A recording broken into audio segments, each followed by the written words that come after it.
Vascaíno do Cerrado.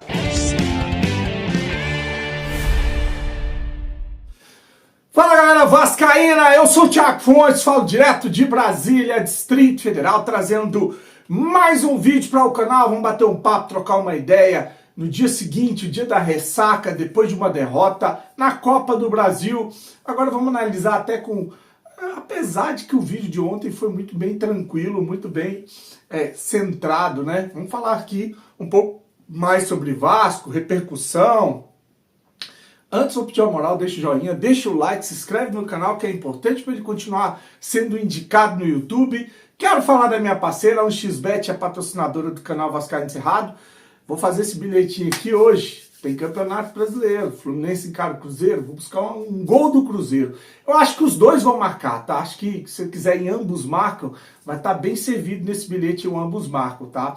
Porque para sair mais de um gol nesse jogo já tem uma odd de quase 1,60. Se você botar 1,5 gol nesse jogo, já tá maravilhoso. Então, eu vou buscar um gol do Cruzeiro e no jogo do Criciúma e Atlético Goianiense um gol do Criciúma, uma odd de 1,86. Tá muito boa essa odd para esse bilhete, tá bom? Link no primeiro comentário fixado, clicou, vai abrir a janelinha, o código promocional é do Cerrado.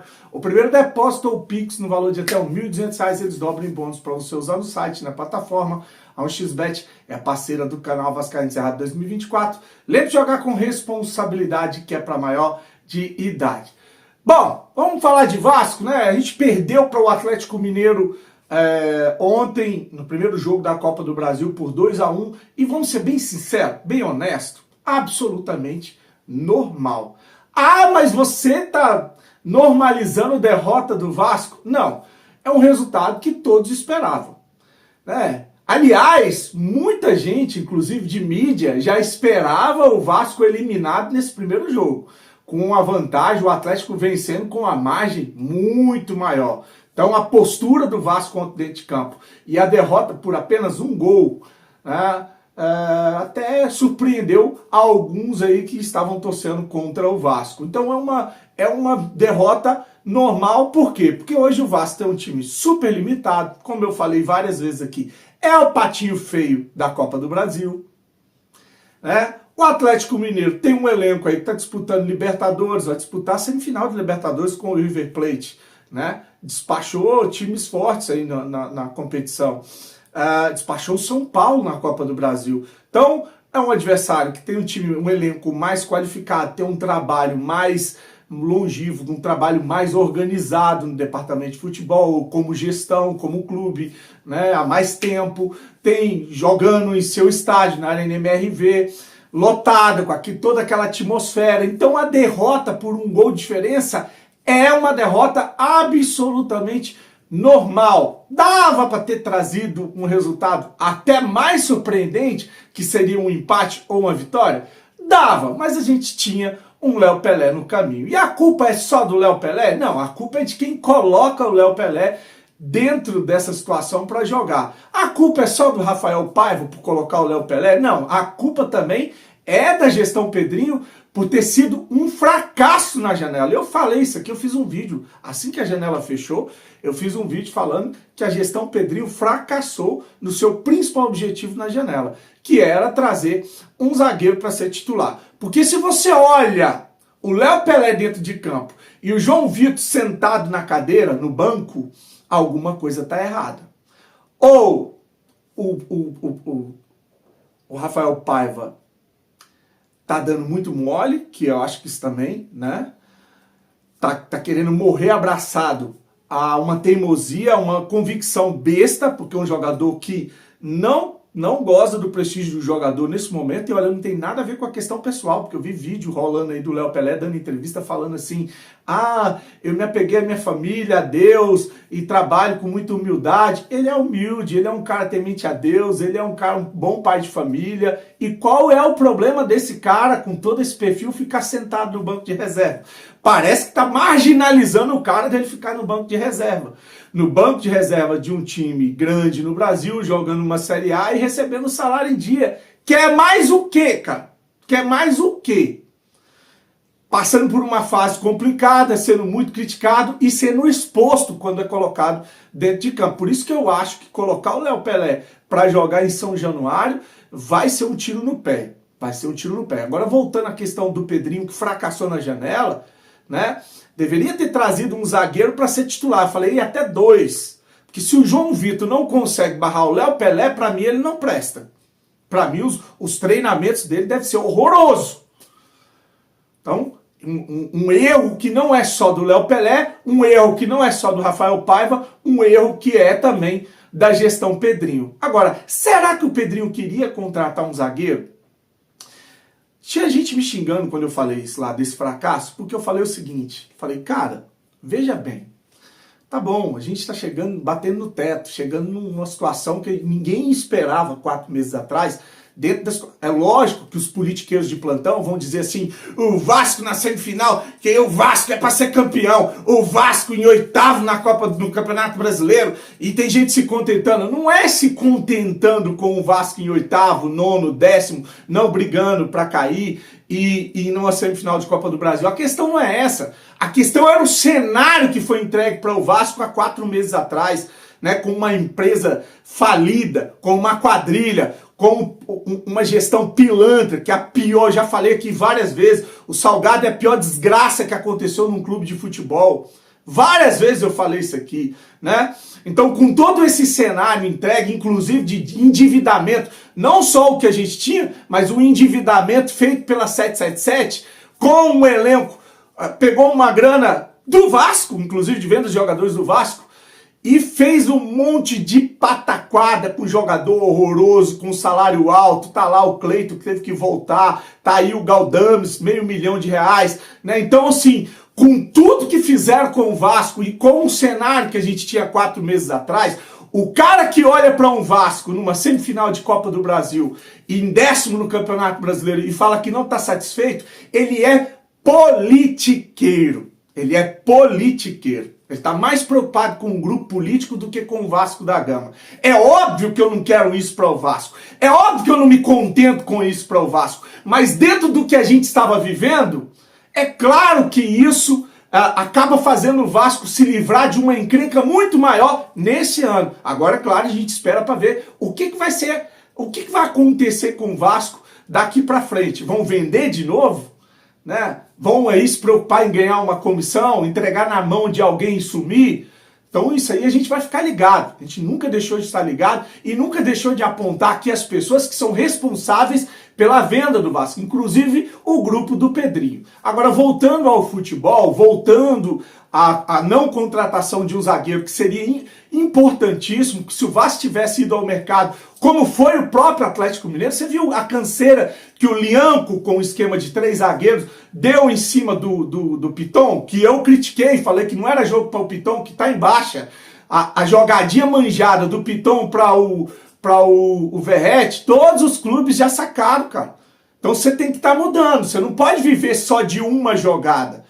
Essa jogadinha do Piton para o Verratti, todo mundo já sabe, marca e bota jogadores para jogar nas costas do Piton e é ali que a gente está tomando gol. Por isso que eu falei que era para botar o Vitor Luiz. Não, mas você está torcendo contra, não, você está queimando o Piton. Não, cara, é questão de estratégia, bota o Piton em São Januário. Botaria um jogador ali que tinha, por característica, mais defender, igual o Emerson. O Emerson é a válvula de escape. Os times já estão descobrindo que o Vasco vai jogar com o Emerson no contra-ataque. Daqui a pouco vão começar a pegar, marcar o Emerson e não deixar ele fazer o que ele fez ontem. Então você tem que estar criando alternativas e não viver só de uma alternativa. Aí o Vasco não contrata um zagueiro, depende do Léo Pelé, para dentro de campo com o João Vitor no banco, e eu falei aqui, a gente tinha uma oportunidade de ouro. Por quê? Porque o Palmeiras, falei lá atrás, quando fechou a janela, que eu falei que a gestão fracassou. O Palmeiras e o Botafogo, para mim, são os que jogam o melhor futebol hoje, estão fora da Copa do Brasil. O Flamengo em frangalhos, mas amassou o Corinthians ontem, o Corinthians está brigando para não cair. O Atlético Mineiro vinha de momentos de instabilidade, sem os 3 jogadores lá, que são os 2 que já jogaram a Copa do Brasil, e o Bernard. Você viu que o Atlético já não foi esse time que foi contra o Fluminense. Então a gente tinha sim uma possibilidade de brigar por título na Copa do Brasil. Bastava contratar um zagueiro, como fez o Atlético, como fez o próprio Corinthians, trazendo lá o André Ramalho, os dois que foram especulados no Vasco, mas não quiseram contratar um zagueiro, não quiseram, não é que fracassaram, não quiseram, porque se você pegar a entrevista coletiva do Rafael Paiva, depois do jogo contra o Palmeiras, ele deixa bem claro, quando ele fala, temos 3 zagueiros de nível muito bom, o equilíbrio na defesa, a gente equilibramos a defesa. Eu acho sim que a gente está bem servido de zagueiro, palavras do Rafael Paiva. Comentar um pouco sobre a importância do Léo Pelé para o time, do Léo para o time, ele recuperar essa confiança, ele como um dos líderes do elenco, inclusive era capitão até recentemente, e também sobre a opção dessa escolha, do João Vitor seguir no banco para o Léo ter uma oportunidade. Eu acredito que a gente tem 3 zagueiros do nível muito bom, né? Então a nossa dupla sendo Maicon e Léo, João e Maicon, como já foi também o João e Léo, acho que a gente é muito forte, né? É um setor que a gente sempre foi muito criticado e eu acho que a gente conseguiu equilibrar muito bem a nossa defesa. Hoje eu sinto que a gente defende muito melhor, a gente é muito mais firme defensivamente, a gente é muito mais equilibrado, independente da dupla que a gente coloca para jogar, a gente tem muita qualidade no elenco. Eu sempre acreditei nisso e sempre falei sobre isso, né? Hoje a escolha foi manter o Léo e o Maicon, eles vieram de 2 jogos do nível muito difícil, que a gente se comportou muito bem defensivamente e a gente quer tentar manter essa competitividade interna, né? Ainda temos o Rojas, que é um jogador muito experiente, temos meninos da base com o Lincoln e o Luiz, então eu acho sim que a gente está bem servido de zagueiros, a gente está se equilibrando melhor defensivamente e a gente vai manter a disputa viva para a gente ter mais jogadores do nível satisfatório, para a gente conseguir rodar esse final de ano aí sempre com qualidade alta, independente de quem joga. Ontem no pós-jogo ele voltou a falar dos zagueiros do Vasco, da opção pelo Léo Pelé, e aí ele explica que resgatou o bom futebol dos zagueiros do Vasco, que o Léo Pelé é um zagueiro canhoto, por isso a importância, inclusive tem um outro trecho que ele fala que é canhoto e veloz, e fala que com o treinamento aí durante a semana e os jogos que o Vasco deve fazer no Campeonato Brasileiro, ele deve ali optar ou escolher quem vai ser os zagueiros titulares no jogo da volta contra o Atlético Mineiro. Só um recado pro Paiva, viu? Se você fizer isso, você vai arrumar para o elenco, você vai expor mais ainda o Léo Pelé, você vai arrumar encrenca para o elenco, você vai complicar um jogo, você vai estragar uma atmosfera em São Januário, você já vai fazer o torcedor ir puto para São Januário. Então, se você fizer isso, você tá cavando a sua cova, tá? Você tá querendo morrer abraçado a uma teimosia. Não sei se amparado pelo Pedrinho, pelo Felipe, que também erraram, né, na janela. Eu vou deixar aí o Paiva falando no pós-jogo sobre os zagueiros. Queria que você falasse sobre a opção do João Vitor no banco de reservas, do Léo ter começado essa partida, porque nos 2 gols o Paulinho acaba se antecipando ao Léo e a torcida nas redes sociais já perdeu a paciência. Gostaria que você falasse sobre isso e a possibilidade para o próximo jogo. Claro, ainda tem aí tempo. O que você está pensando também? Obrigada. Nós trocamos as duplas de zagas, né? A nossa dupla de zaga em alguns jogos. A gente, na minha opinião, conseguiu resgatar. Eu acho que eles vinham de bons jogos. Essa era uma dúvida que a gente tinha, né? Cada um com a sua particularidade. O Léo vinha de bons jogos, né? É um zagueiro canhoto, isso faz diferença, você jogar com 2 destros. Mas eu sempre falei, eu acho que a gente tem 3 zagueiros ali que estão numa disputa aberta, para esse jogo também era. E a gente optou pelo Maicon e pelo Léo. O Rafael Paiva fala uma parada que eu concordo demais. Porque ele fala que para não fazer ou repetir partidas que deixavam o torcedor aí muito brabos, né, muito revoltados com a atitude covarde do Vasco, como foi aquela contra o Flamengo, de não jogar futebol, de deixar assistir o Flamengo jogar e ficar ali em linha baixa, sem ter uma válvula de escape, uma jogada de contra-ataque. Ele diz que está tentando mudar a maneira do Vasco jogar, que o Vasco está tentando incomodar mais, sair mais para jogar, de buscar o gol. E você viu essa atitude no jogo contra o Palmeiras, já foi diferente. Você viu, apesar do Ryan ter entregado também, né? Sempre erros individuais ferrando com o Vasco, né? Contra o Criciúma também foi o Léo Pelé. Então você viu essa atitude contra o Palmeiras, você viu essa atitude contra o Cruzeiro, você viu essa atitude ontem contra o Atlético Mineiro. Então nesse trecho eu concordo quando ele fala que, olha, a gente está se expondo mais, a gente está expondo mais mais nosso sistema defensivo, pra gente não ficar lá atrás, com os zagueiros enfiados ali na zaga, dentro com o Léo Jardim. Tá, beleza, eu concordo, só não concordo com a peça. Só não concordo em deixar o Léo Pelé para ser esse jogador na zaga. Mas com o que ele falou aí, eu concordo. O time mudou, mas mudou muito a postura dentro de campo. E a gente tem jogado num limite de erro mais alto, né? A gente tem tentado ser mais agressivo, a gente tem tentado jogar pressionando o adversário fora de casa, no campo deles, e a gente sabe que a gente fica mais exposto ao erro. Acho que incomodava muito o torcedor do Vasco quando a gente ficava atrás, com os zagueiros muito próximos do Léo Jardim, e a gente tem tentado mudar isso, né? E a gente sabe que é um processo. Nesse nível de jogo é muito difícil, fora de casa, marcar da forma que a gente tentou marcar, e eu acho que isso faz parte do processo. A gente tem que ir para frente, o erro de um é o erro de todo mundo, e a gente vai jogo a jogo revendo aí as nossas estratégias, tentando sempre buscar a vitória, evoluir o Vasco como um conjunto, como uma equipe, ser uma equipe mais agressiva, e a torcida tem que ter paciência com alguns jogadores, mas a gente não vai mudar o que a gente está pensando em fazer coletivamente, principalmente de comportamento, de tentar criar uma rotina de agressividade, e a gente sabe, de novo, que a gente vai estar exposto, mas vamos seguir em frente. Tanto que ele mudou essa postura, como eu falei, que eu vou trazer agora para você alguns jornalistas, a repercussão de alguns jornalistas sobre a postura do Vasco ontem, que surpreendeu, né? Primeiro ali o pessoal da rádio Itatiaia, que estava ali fazendo onda, porque o Vasco não queria pegar o time titular do Atlético. Pegamos ontem o time titular do Atlético. E eles falaram, jogar com o Vasco é um adversário casca dura. Então vou deixar a opinião do pessoal lá da Itatiaia, vou deixar a opinião do jornalista mineiro que cobre os dois times lá, o Everton Guimarães, que fala que o Atlético não jogou o que jogou contra o Fluminense, e fala os motivos pelo qual ele diz que jogar em São Januário vai ser um inferno, né? E para finalizar lá o Sormani, Fábio Sormani e o Flávio Gomes falando também da surpresa de ver o Vasco numa semifinal jogando da maneira que está jogando, e que o São Paulo foi campeão da Copa do Brasil justamente assim, um time desacreditado, comendo pelas beiradas, o patinho feio, enquanto falavam de Flamengo, Palmeiras, ele foi lá e ganhou o título. Então vou deixar aí para finalizar, curte, se inscreve no canal, desejar para você um dia abençoado, fique com Deus, saudações vascaínas. É cascudo, mas vai pegar um time cascudo também.